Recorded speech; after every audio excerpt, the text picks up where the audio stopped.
Yeah, my daughter was just at the front door. I had to stop the video. Excuse me. Sorry about that. Yeah, I was talking about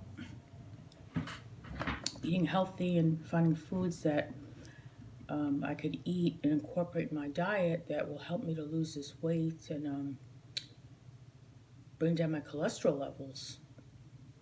Having a cholesterol level of 200 is scary. I mean, I don't know if any of you have gone through cholesterol issues, but I'm terrified of having a stroke, having a heart attack, and they call it the silent killer or something of that nature. It's very scary. Anyway, I'm going to take care of my grandson tonight. My daughter's having a date night with her husband.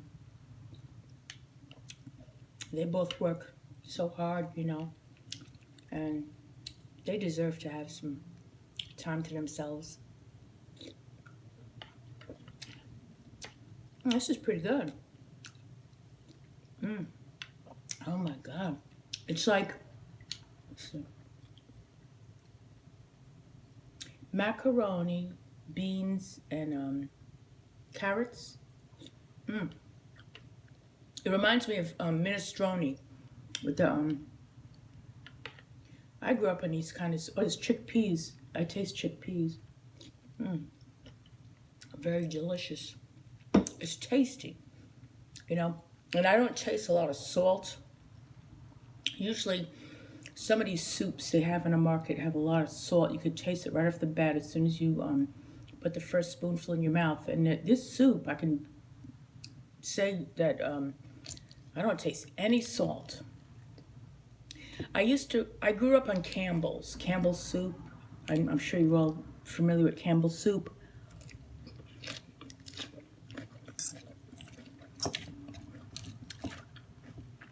Campbell's soup is economical, and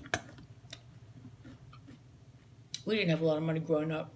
We made do with what we could afford and stuff like that. But I was very much in the dark about salt and how it affects your body. I had to do a lot of research. When my daughter brought this to my attention about her changing her diet to vegan, it really opened my eyes about healthy eating. I mean, I was at a point when I was struggling to buy food and what foods I could buy that would be good for my family, that it was very hard. I mentioned processed lunch meat, a lot of processed hot dog. I used to eat hot dogs, and when I think about what I was putting into my body, oh my God, I wasn't feeling bad. They say you feel sluggish, not having energy. When these kind of foods are put into your body, it does a number. I don't think I had those feelings because I was always active. With my daughter growing up, I was riding a bike with her. I was playing tennis, walking a lot, and trying to stay active. I'm a coffee drinker, and I know that I would crash in the afternoon. I would have 2 cups of coffee in the morning, and then when I go out and about, I'd have a large iced coffee, and then once that caffeine burned off, I would crash. I would feel tired, like resting or sleeping. I didn't have the energy. I was just like lethargic and stuff. I would need sugar to some type of sugar to lift my energy level. But it took so many years to finally realize, what am I doing? What am I doing with my body? I see a lot of people, I watch a lot of videos on how eating unhealthy destroys the body. And, obesity is at an all-time high. I watch YouTube videos a lot on people that are obese. They have food addictions, and My heart goes out to them. I myself are terrified of getting to that point where I become addicted to food. I wake up in the middle of the night. Last night, for instance, I woke up at 1 o'clock in the morning. I was hungry. And what I should have did, I should have drank water. They say if you drink water when you're hungry, it fills you up. It's a good substitute. But I gave in to my cravings. I didn't drink water. I went into my kitchen. I took out bread, and I chose the worst option to eat during that time in the morning. I had bought some oat wheat bread. It's really good. And I had 3 slices, and then I ate some Doritos, a bowl of Doritos.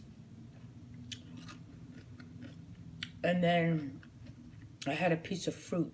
I had an apple. I think I ate 2 apples, yeah. And I know that when you wake up in the middle of the night, if you have a craving for food, the first thing you should go to is produce. Apples, bananas, grapes. Food is always good to eat over starch or junk food like chips. I no longer purchase cookies. I have crackers. I like Ritz crackers. I grew up on Ritz crackers. I bought a box of those. But for some reason, I reached for the wrong food items. I'm not going to beat myself up about it. I was mentioning to my daughter that a lot of times I wake up late and I miss breakfast.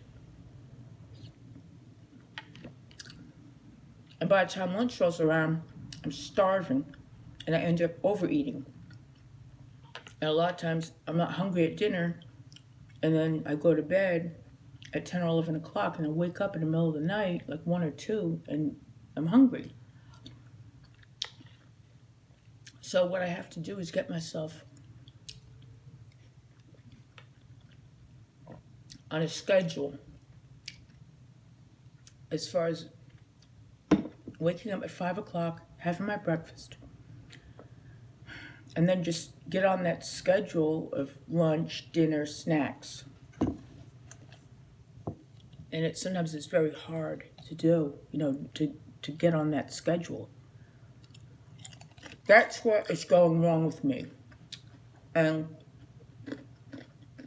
overeating, and then eating the wrong foods in the middle of the night.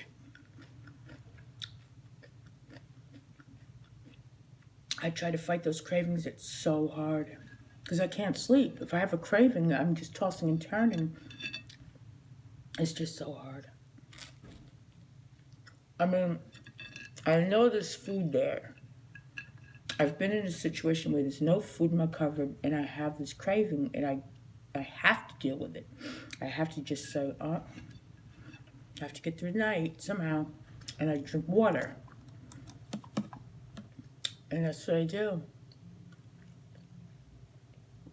See, another thing that I think I do wrong is shopping for the month and buying everything all at once instead of shopping weekly.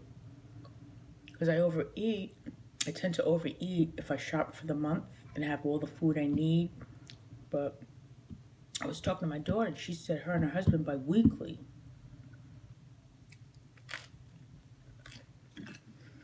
I have to make a lot of changes. Definitely. So if you like this video, please subscribe, please like, please share.